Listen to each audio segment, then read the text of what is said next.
Hi hello കൂട്ടുകാരെ, ഒരു ബോക്സൊക്കെ ആയിട്ട് വന്നിട്ടുണ്ട്. ഇന്നൊരു വണ്ടി അൺബോക്സ് ചെയ്യുന്ന വീഡിയോ ആണ്. നമുക്ക് നോക്കാം, ജസ്റ്റ് ഒന്ന് തുറന്ന് നോക്കാം എന്താണെന്ന്. ആമസോണിൽ നിന്നാണ് നമ്മളിത് പർച്ചേസ് ചെയ്തിട്ടുള്ളത്. അടിപൊളി പാക്കിങ്ങാണ്, അടിപൊളി സാധനമാണ്. ഞാൻ കഴിഞ്ഞ ഷോർട്സിലൊക്കെ ഇട്ടിട്ടുണ്ടായിരുന്നു. ഒരു കുഞ്ഞൻ സ്വിഫ്റ്റ് കാറാണ്, നല്ല അടിപൊളി സാധനമാണ്. ഞാൻ പക്ഷേ ഒരു അബദ്ധം പറ്റിയപ്പോൾ ഞാൻ ഓർഡർ ചെയ്തത് ചുവന്ന കളറായിരുന്നു, പക്ഷെ വന്നത് നീലമായിപ്പോയി. പക്ഷെ കുഴപ്പമില്ല, വണ്ടി അടിപൊളിയാണ് കാണാനായിട്ട്. ഒരു പ്രശ്നം പറ്റി, എന്നാന്ന് വെച്ചാൽ ഞാൻ റിട്ടേൺ വിടാമെന്ന് വെച്ച് കഴിഞ്ഞപ്പം കൊച്ച് സമ്മതിക്കുന്നില്ല. അതുകൊണ്ട് ശരി, ഇത് തന്നെ നമുക്ക് ഓപ്പൺ ചെയ്ത് നോക്കാം, എങ്ങനെ ഉണ്ടെന്ന് നോക്കാം. നല്ല പാക്കിങ്ങൊക്കെയാണ് വരുന്നത്. വെച്ച് നോക്കട്ടെ എങ്ങനെ ഉണ്ടെന്ന്.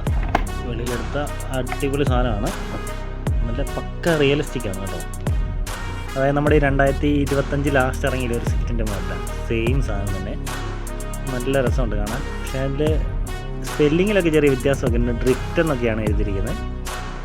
വായിക്ക് വശമൊക്കെ ആണെങ്കിൽ പോലും ബോസ് എന്നൊക്കെ ഒരു ചെറിയ രീതി എഴുതിയിട്ടുണ്ട്. പിന്നെ ഡോറ് രണ്ട് സൈഡ് നമുക്ക് തുറക്കാൻ പറ്റും.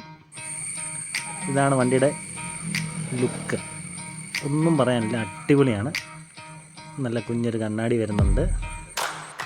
ഡോറിൻ്റെ ക്വാളിറ്റിയൊക്കെ അടിപൊളിയാണ്, നല്ല ടൈറ്റായിട്ടാണ് വരുന്നത്. പിന്നെ അകത്തൊരു കുഞ്ഞ് സ്റ്റിയറിങ് വരുന്നുണ്ട്, സീറ്റ് വരുന്നുണ്ട്. പിന്നെ രണ്ട് സൈഡിലത്തെ ഡോറ് പുറവശത്ത് തുറക്കാൻ പറ്റുന്നില്ല, ബാക്കി രണ്ട് ഡോർ മാത്രം നമുക്ക് തുറക്കാം. സ്റ്റിയറിംഗ് ഒക്കെ നല്ല രസമുണ്ട്. പിന്നെ നോക്കുകയാണെങ്കിൽ ആ സ്റ്റിയറിംഗ് ചെറുതായിട്ട് തിരിക്കാനൊക്കെ പറ്റുന്നുണ്ട്. ഒന്നും പറയാനില്ല, ടോട്ടലി അടിപൊളി സാധനമാണ്. കുഞ്ഞ് ഏരിയയിൽ വരുന്നുണ്ട് ബാക്കിൽ. നമുക്ക് ഇവനെ ഒന്ന് ജസ്റ്റ് ഒന്ന് ഓടിച്ച് നോക്കിയാലോ, ജസ്റ്റ് ഒന്ന് ഓടിച്ച് നോക്കാം. ഓക്കെ, അടിപൊളിയാണ്. ലൈവിലൊക്കെ ഒറിജിനാലിറ്റി വരുന്ന സാധനമാണ്. അടിപൊളിയായിട്ട് ഓടുന്നുണ്ട് വണ്ടി, വേറെ പ്രശ്നങ്ങളൊന്നുമില്ല, സ്മൂത്താണ്. ഒറിജിനൽ വണ്ടി പോകുന്നതുകൊണ്ട് തന്നെ സെയിം, ഒന്നും പറയാനില്ല. അപ്പം എല്ലാവരും വീഡിയോ ഇഷ്ടപ്പെട്ട് കഴിഞ്ഞാൽ ലൈക്ക് ചെയ്യണം, ഷെയർ ചെയ്യണം, സബ്സ്ക്രൈബ് ചെയ്യണം. പിന്നെ ആമസോണിൽ നിന്നാണ് ഞാനിത് പർച്ചേസ് ചെയ്തത്. അതിൻ്റെ ലിങ്ക് വേണമെങ്കിൽ ഞാൻ എൻ്റെ ഡിസ്ക്രിപ്ഷനിൽ പിൻ ചെയ്തേക്കാം. അപ്പോൾ താങ്ക് യു, ബൈ.